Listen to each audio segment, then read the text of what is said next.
All right, as you can see, Francis de Vries is joining me now on the podcast. Thank you very much for joining Nice Chopper Port. How are you, Francis? Great, thank you. Thanks for having me on. Yeah, it's we've wanted to have you on for a while because myself and the other boys that do the poddy, obviously we've watched the games all season and been right behind Auckland FC, and you're a kind of really interesting story. You've and I've watched a couple of interviews earlier today about your career. It's been a real up and downer. Obviously having an up. What sort of week have you had, Francis? Obviously a massive week, I would say. Yeah, it's been surreal.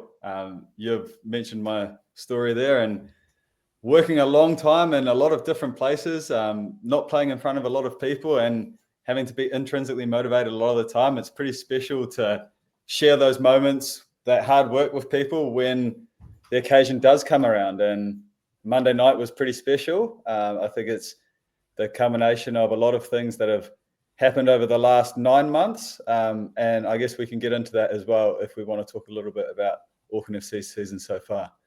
We will do. I mean, we should start with Monday. New Caledonia. You've obviously you recently sort of come into the All Whites. Well, let's just start with Monday night. Obviously, a huge game, the biggest in this country's, for 15 years, if we'd win, of course. And you're named on the bench for the game. How did you feel about that to start with? Good. I knew clearly what my role was within the All Whites. I know Libby is the number one left back, as he should be, with the level that he is performing at overseas. And so I was there in the camp, and understanding of my role was to help the team in any way possible. And when you're on the bench, that helping is a little bit different. You don't quite see it as much when you're a spectator, but behind the scenes, in the trainings and those kind of things, you prepare as best you can and you help the starting 11. And then when or if you get your opportunity to come in, then it's up to you to be both mentally and physically sharp when you come on. And you did get your opportunity. Halftime comes around, it's 0-0. What was your feeling when you were given the nod? Right, get stripped, you're on, lad.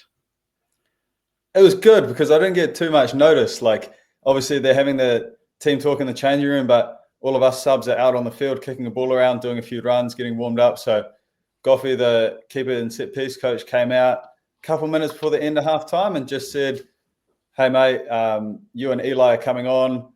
We want you to be a little bit more direct, get the ball into the box more, inject some more speed into the game." And that was great, short and sharp and easy. And then, boom, straight into it. Yeah, you did seem to get straight into the game, and your sort of trademark has become, set pieces, but also crossing. And we noticed you were getting forward, and then of course you got to take the corner about 60th minute, I think, and the deadlock was broken. What sort of feeling was that for you to be on the assist? Yeah, grateful more than anything, I think, because you saw the first half, we had 3-4 similar chances from corners and had a couple of great goal line clearances. I think we had the crossbar, so you could feel it was coming. When I went over to take the corner, it's just about convincing yourself to do the same as you always do. You've seen it with Auckland FC in most games. I try and be as consistent as possible with where I place the ball in the box, and that includes, being consistent in what you say to yourself in your own head before you kick it, the kind of run up you do, the kind of areas you look at before you kick the ball. So at the end of the day, it was a culmination of a lot of the same processes that we work on every single week. And I guess that's what gives you the confidence that you can strike the ball in there, as I did. Yeah, and the game sort of like went from there. Really, I think you were like a non-assist, but you got up on the left hand corner and cut it back Barbarousis, and then in for the assist for the second goal, which was crucial as well. So you're right in the thick of it that second half. Oh, good. Yeah, I mean, I don't know what's the feeling towards the Wellington Phoenix on this podcast. Look, we're I would say we're neutral, but we're Auckland FC podcast, of course. Yeah. I mean, I've got no beef with any of the Wellington players. I mean, just pleased to see you guys get together and get the result in the end, to be honest.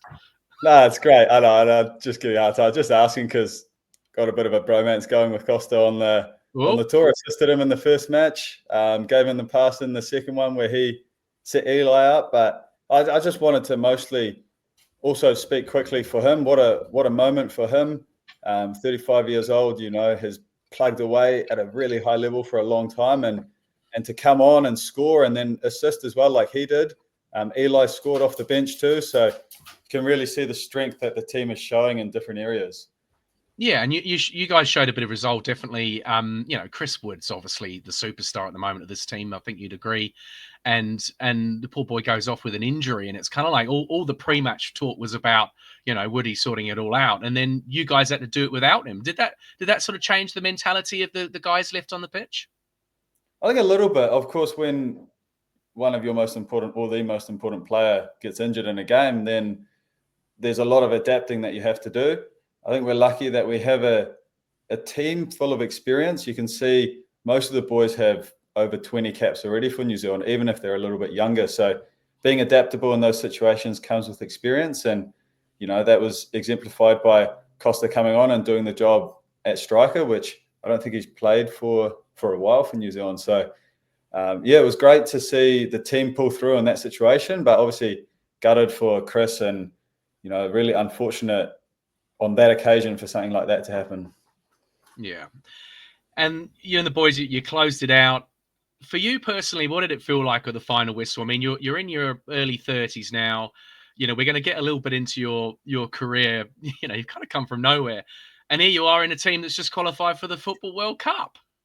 Mate, I'm only, 5 months into my 30s? Take it easy. It's early 30s, isn't it? Nah, it's all good. Yeah, mate, it's a surreal feeling, I guess we'll get into the motivation behind it a little bit later on when we talk about my journey.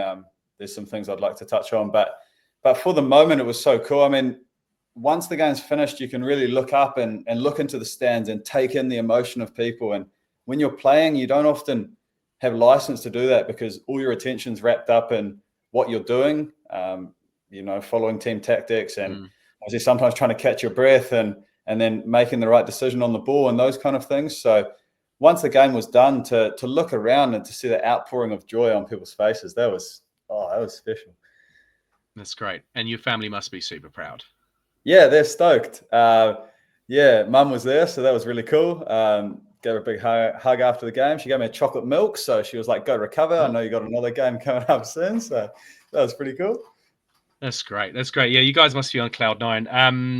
All right. Well, let's talk a little bit about back to the start from you, Francis. I've schooled up on my homework on your career as much as I can, but why don't you tell me in your own words? Like you leave New Zealand very young, right? And you head off to Switzerland.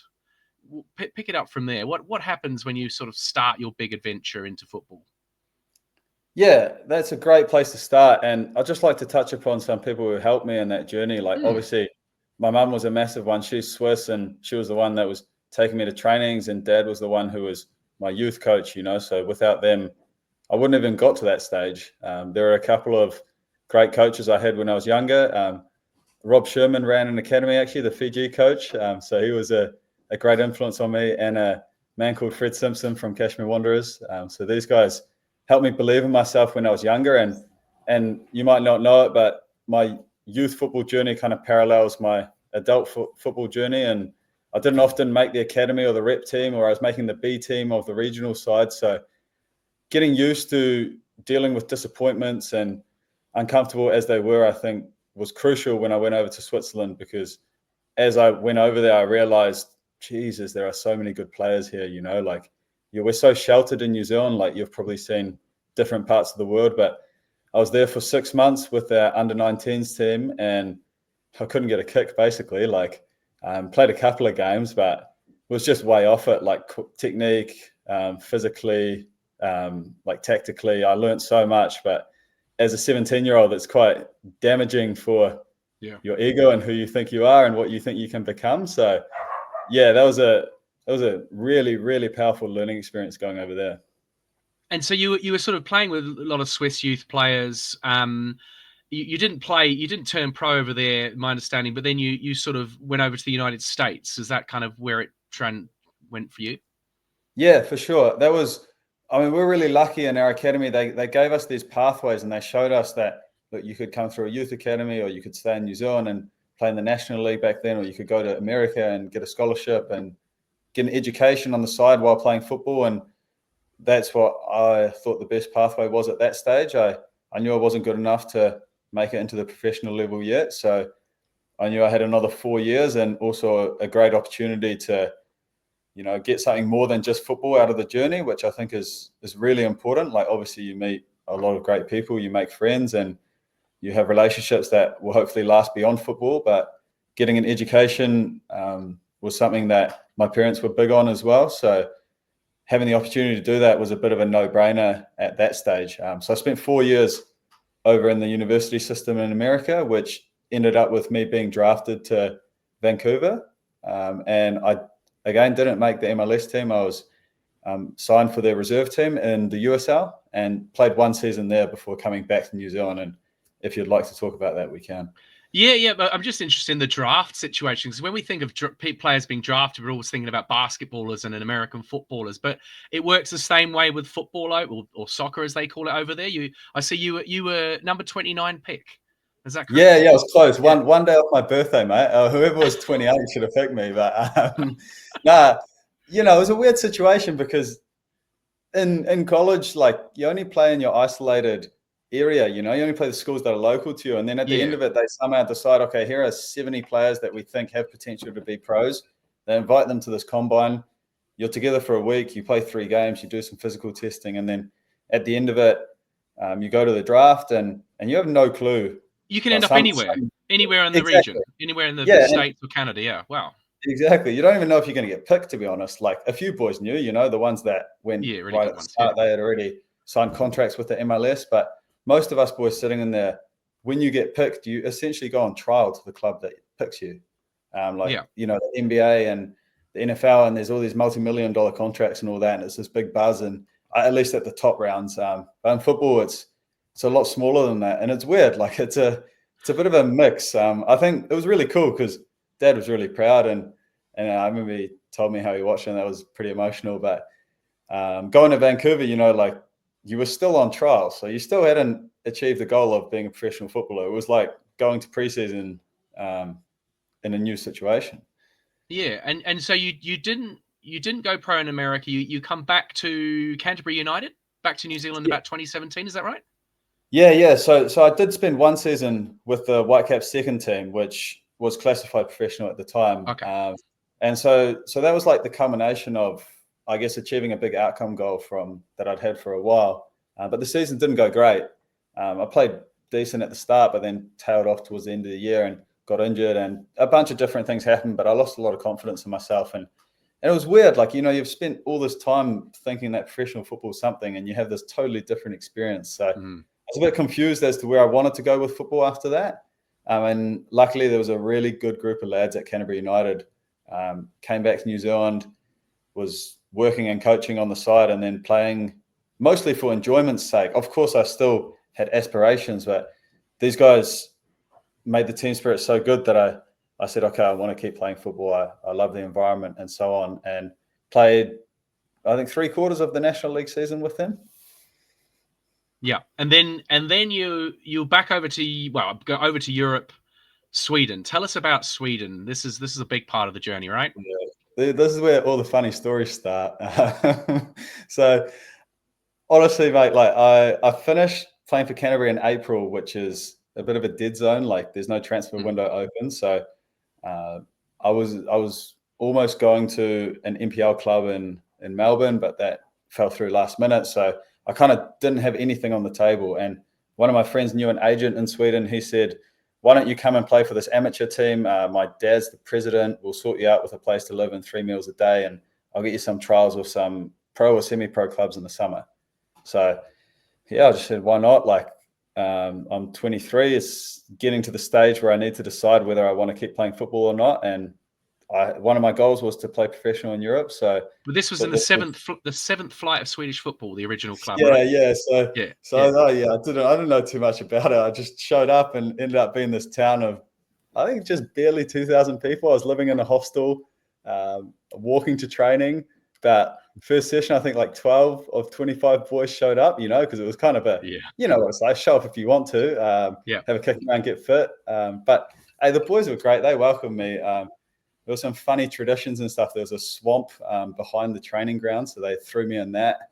as a joke, but all in good nature, you know. So it's just like sometimes you shake your head and you think, how do I end up here, you know? Yeah, it was a mad experience, and eventually I had some trials in the summer. It was 3 months I was at this amateur club, so really just trying to convince myself every day, you know, this is training camp, these are your goals, this is the actions you need to take each day to get towards that. So it was a lot of motivation from just myself, like, because obviously no one else there was really playing for those reasons. And then going through the trial process in Europe was interesting as well. Lots of humming and ahhing, and when a team eventually decided to sign me, the director of football was actually away on holiday, so they couldn't put the contract in front of me that day. And it was like transfer window was closing, and it was just mental. So I just remember like realizing that it's just football is just a mad world. People are just scrambling everywhere, and in the end, it worked out for me. You know, like after this half a season with Nyköping, the first team I signed with a team called Värnamo, and it was real crossroads there because I had the choice to come back to New Zealand in that period to go and play for Team Wellington at the time and go to a Club World Cup and all of that. And I chose to stay there with no guarantees. You know, I was still on trial with Värnamo. If it didn't work out, then I basically had nowhere to live the week after my trial. So it was, it was one of those situations. Yeah, it was. I'm sure like it might have worked out, but at the end of the day, Värnamo liked what they saw. They signed me. I ended up with a really good coach. His name's Jonas Tern, and he molded the team into something that was truly special. I mean, that's where the upward journey began. I was 25 at the time, I think, and then we started to go up the divisions in Sweden. So multiple promotions from the third to the top flight of Swedish football, right? In that little correct. Yeah, we started in the third league and came seventh, I think, in my first year, and then won it the year after, and then straight up to the second league. Tipped to come last actually, but we won that as well. And then played in the highest level. So that was good. It was like a progression through the levels, so you could see everything. You know, first season, maybe 150 fans at the stadium each game, no facilities. You know, like freezing all the time. I was working on the side too in a factory, so I was putting in a shift 7 till 1, and then biking to training after that. You know, and then go home and it'd be dark and do the same thing the next day. So what was the work that you were doing? I was in a zinc factory, so they were a sponsor of the club. That's how I got the job. But yeah, basically like shift work, you know, hanging stuff up, putting them through big machines, packing them away, that kind of thing. Wow. It's like a Roy of the Rovers story, your one. You know, have you heard of Roy of the Rovers? No, I haven't. From nothing to it's basically your story. Yeah, it goes from nothing to like, you know, to the World Cup, if you like, or to the grand final kind of thing. So you're over there in Sweden, and things are looking good for you. I read that there was a sort of chance of moving on from this you know, top flight Swedish clubs, few clubs interested, and then you have one of the troughs of your career, right, with the injury. Correct. I think it was just after qualifying where we lost to Costa Rica, so the last round of qualifiers. Right, the last round, yeah. Yeah, and I remember my body was really overloaded. Like we had those qualifiers while it was summer break in Sweden.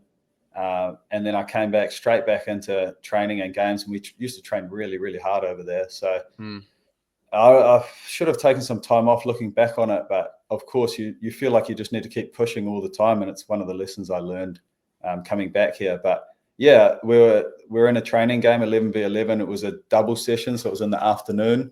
And so I moved wrong for a ball, and the guy hit me on the outside of my knee, and it just collapsed, and the ACL was gone. It was a bit of a weird one because first, when they tested it on the field, the physio, like it had all locked up. So he said, "Oh, it looks all right. It's probably a strain. You just need to get a scan."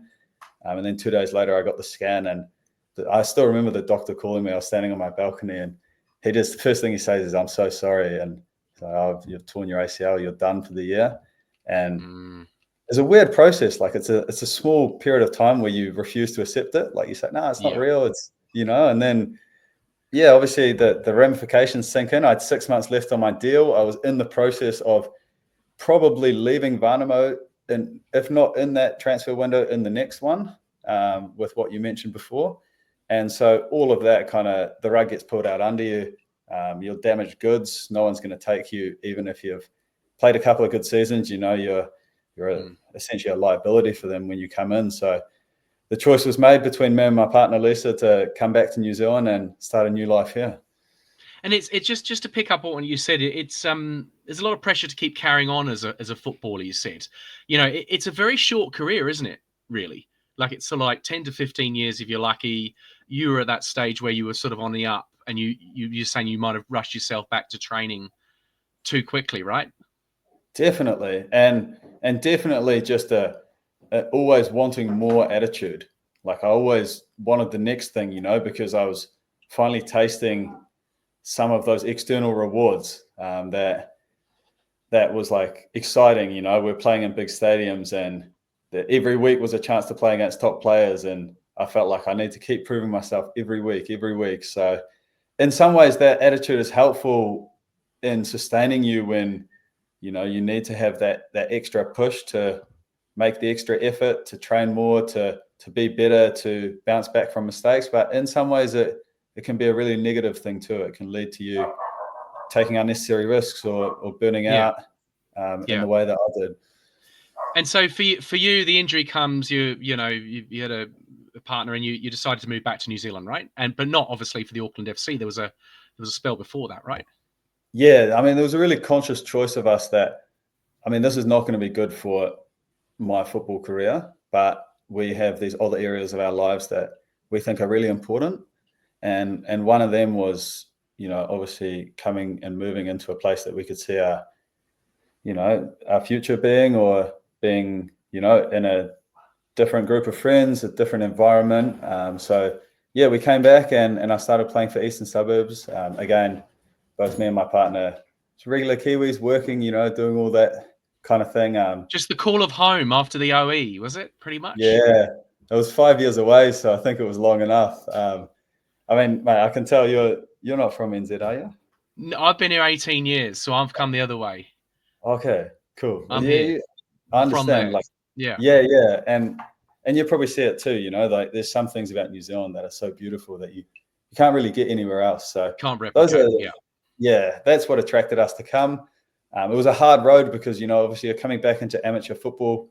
Lisa's from Sweden, so all the visa things, all the work things, car rent, all this stuff, like that. We're building a relationship together and doing all these things together with no help really from the outside. So it was great, in terms of putting everything in perspective and how hard a lot of people have it. And it definitely makes you grateful once you're gone through it together and you still have a really good. So did you just move back to here and just look for a game, or did you, because you ended up at Eastern Bays, right? Yeah. So I knew I was coming back to Eastern Suburbs because Eastern Suburbs. Simon Hilton, the chairman and director, was with the All Whites. So that was like kind of the connection there. And then, but yeah, once I got back, I was essentially looking for a job and all of that. So yeah, starting from scratch again. And so how long did you play at Eastern Bays before the Auckland FC offer came along? I was for a year and a half. So I joined right at the back end of preseason. I was just coming back from my ACL, and then played a full season with the National League at the end of it, and then half of the season last year before I went to AFC. And the approach from Auckland FC, how did that come, and how quickly did you say yes? It came, I think, relatively early on. Like I don't know their timelines, so I can't really comment on that. But it was earlier. You're one of the first signings, I think they said. Yeah. So I mean, that was probably because I said yes straight away. Like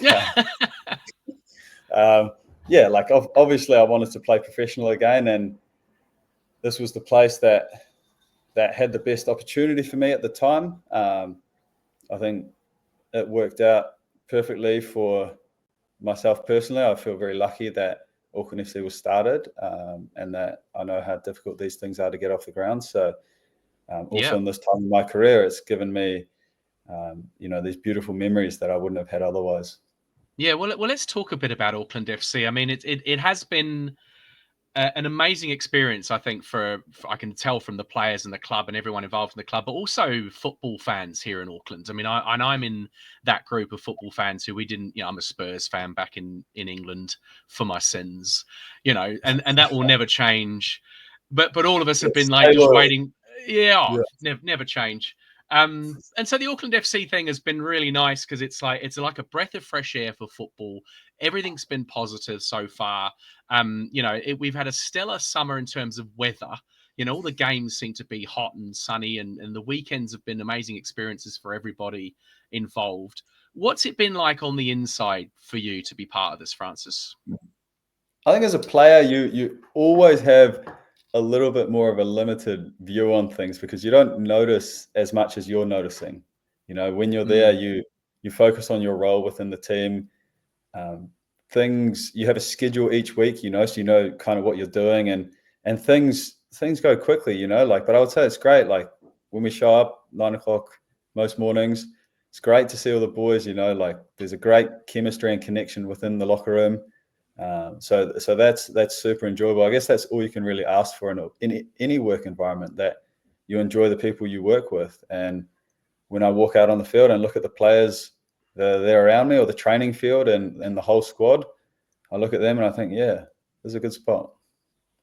And has that contributed to the success? Would you say that? I mean, I know you were mates with quite a few of the players before you even sort of started with the Auckland FC, right? Yeah, I was stoked in preseason Yeah, because obviously I was there earlier, and then 1 week, Nando's coming back, Logan's Yeah. coming back, So it felt like, yeah, another mate's coming. It was so good. But yeah, we, obviously, yeah. Sorry, I forgot the main part of the chemistry of the team. Just really the chemistry of the players and the fact that you've had all these old mates have joined, and that's kind of it was brand new. It could have gone so badly wrong, but the gel was there, seemed to be there right from the off. Yeah, definitely. Like the boys in the team get along really well.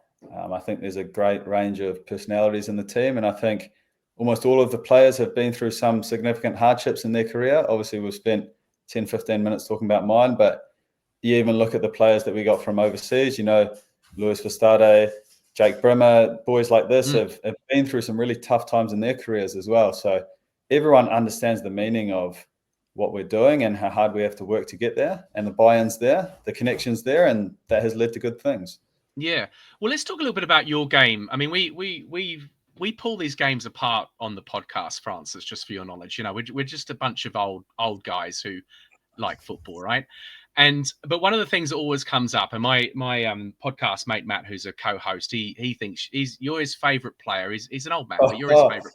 You're his favorite player, and it's all about your crossing. And that's become a real feature of the team. Your ability to dig out crosses. Obviously set pieces from corners and free kicks. You're very, very good at those as well. But the crossing in open play, has that always been a big feature of your game? Is that would you say that's your best bit? Yeah, it hasn't always been a feature of my game. I'll just premise it with, of course, the crossing looks nice. It's what's on the highlights. It's the same thing as when Kojima scores a great goal, or Max scores a header, or someone else, Logan, scores at the back post. You see those moments, but all the small things leading up to it need to stick as well. So obviously there's all the little processes have gone right. Midfielders have completed their passes, defenders have won the ball. So I'd say yes, like it is an important part of my game. Although I would say if you look at all the actions that I do on the field, I only do it a very small percentage of my actions. So it does, I understand it stands out because that's what comes in the highlights. But in terms of it being like the major part of my game, I would say it's not, because I'm doing other actions a lot more, keeping the ball, making tackles, covering space, all of these things. So when I do get to get up and cross the ball, it's a bit of a release. It's an enjoyable moment, and I really try and back myself and make it count every time I get there. Said like a true pro. Well, Matt's actually, and you'll like this, he's likened your crossing to David Beckham's. He said this to me at the All Whites the other night. That's extremely Any kind reaction of to that? him. Yeah, you have to say thank you to him. But I also have to say thank you to some of the coaches that helped me with that, because for a long time I played centre back, or I played left back, but I didn't go forward much. And it was, I hadn't really mentioned it, but when I was in Sweden, that's more the second, third season, I became more a full-time left back. And that's where coaches like Jonas and stuff really started to drag that out of me, to give me the physical capabilities to get up and down the line. So I got in those positions, to give me the confidence to back myself, to whip it in with speed, things like that. So it's a process of a long time of a lot of different things. Yeah. You seem to be able to to cross it with a man stood in front of you. You don't have to beat the man. That's what we've noticed. You're able to whip it. Like almost just. You don't have to get right past your defender to get your cross in, which is a great skill. Because I got no place, well mate. Yeah. Well, I thought that might be it. Yeah. I mean, I don't know. Like, everyone has their own style. You see a lot of boys in our team are very good at beating a player one-on-one and then crossing it. I wouldn't say that's one of my strengths. So you have to find different ways. No, we don't see you doing that much. Yeah. Yeah. So maybe angles of first touch, knowing, what to do before you get the ball, things like that, trusting your ability to bend the ball with a lot of spin. These are just different traits that I've worked on over a long period of time that I'm glad I can bring to life and make you and the rest of the lads happy. Yeah. Do you spend a lot of time set piece practice, like outside of normal training, with corners, free kicks? Not really. We practice them once a week with the team. Yeah. But I did when I was, before. I think I always tried to at least once a week for 15 to 30 minutes to work on those static deliveries. Nowadays, I haven't done it actually much this year. There's so much other stuff that we're working on that I'm struggling to find the time for it, to be honest. But I think also as you get a little bit older, you realize that you have the capability and it's just about executing it consistently. And doing that is almost more mentally than anything else, making sure you do the right process before you step up to the ball, keeping your thoughts in a calm headspace, being clear about what you're going to do. So I'd say really that's been the difference in terms of understanding the mental process to go through before doing that, to keep it as consistent as possible. Nice. All right. And so, I mean, back to Auckland FC, we're in a fantastic position, of course. Had a run of draws. I think there's 6 games to go, 4 of those over in Australia. I mean, could any of you have imagined you would be in this position with 6 games to go right at the start? It's a good question. The intention was set at the very beginning of the season to show up and be a winning team. I think all the players are definitely players that have won things in the past or have experience of how to win things, exemplified by Hiroki. You don't need to look any further than that. I think I'm maybe not the best person to ask this question because I'd never played in the ALeague before. So I really didn't know what to expect. But obviously now that we're here, this is what we're focusing on and pretty stoked with how it's gone so far. Yeah, and I'm not going to ask for any predictions because you're a footballer, so you know what to say with the questions about whether you're going to win the A-League or not. But I mean, there must be a decent confidence in the group going forward to this final 6 games, and then touch wood into the playoffs. Yeah, definitely. Confidence is definitely something you earn through the actions that you take, and I think the boys trust each other too, which builds even more confidence. And so, yeah, it's definitely narrowing the focus now into these last 6 games and continuing to try and execute the things that we've done well so far in the season. Yeah. And Brisbane away this weekend. You guys travelling over tomorrow? Is that the plan? Yes. So 2 days before, get a day of 2 days preparation usually. there and then play. Yeah. Nice. Well, good luck over there in Brisbane. And I just wanted to say thanks for coming on. And thanks to all the players really for just having a great season and just inspiring so many of us football fans to come and watch football again live. It's been a wonderful experience. Oh mate, it's a pleasure to play in front of you. I think we touched upon it briefly here, but it's a privilege to have a stadium full of people. That's essentially who we play for. So thank you for coming and thank you for cheering and supporting. And I'm looking forward to hopefully providing some more good memories for you this season. I'm sure you will. And before you go, your story is so inspiring. It's a journey of resilience. And talking to you now, I realize, the ups and downs and the just sort of keep carrying on mentality. Any advice for anyone out there who's experiencing like, you know, challenges and disappointments in their career or their lives, and from a man who's kind of been up and down so much. What's your advice? It's a great question. I run a small coaching business for young footballers that's kind of focused upon this. So I love that you touched upon the question. I would say, first of all, understand that feeling of disappointment or hurt or pain or whatever you're experiencing, that won't last. It's temporary. So, but what will last is if you choose to stop persevering, and that will last. So that's step number one, recognizing that whatever's uncomfortable at the moment will not last, but it will help you get stronger if you take the right actions towards that end goal. And often it's a resetting of your goals and your expectations, and it's maybe simplifying them to fit with what situation you have. So if you had this big goal and to make a team, for example, and you didn't make the team and you're all disappointed, well, maybe it's refocusing on just your next game and the game after that, and picking yourself up piece by piece, and then finding those little nuggets in there that do make you feel good, you know, shifting your perspective towards the things that you actually enjoy doing right now, because it can be very easy to get caught up in that, you know, I The didn't bigger make picture, it. Yeah, exactly. So be present with what's in front of you right now. Maybe even get away from the thing that you thought was, you know, like bringing you down. For example, when I was in Sweden, playing for this amateur team, and quite hard on myself about where I was in my football career, that's where I really got into studying, and I enjoyed that. I enjoyed reading about psychology and learning more, and that was my thing. But I'm sure everybody else has something too. Maybe it's music or doing a different kind of hobby, and that can really bring joy into your life, where it can essentially lift you up again in a different way. Lovely. Yeah, it's not how you get knocked down, it's how you get up. That's what they say, Yeah, right? exactly. And you always Yeah. can. It's many love it. different ways to do it, but you can. I love it. All right. Thank you very much, Francis de Vries, for joining us on Nystrom Report, and good luck for the rest of the season, mate. All good, mate. Pleasure. All right. Thank you. Welcome.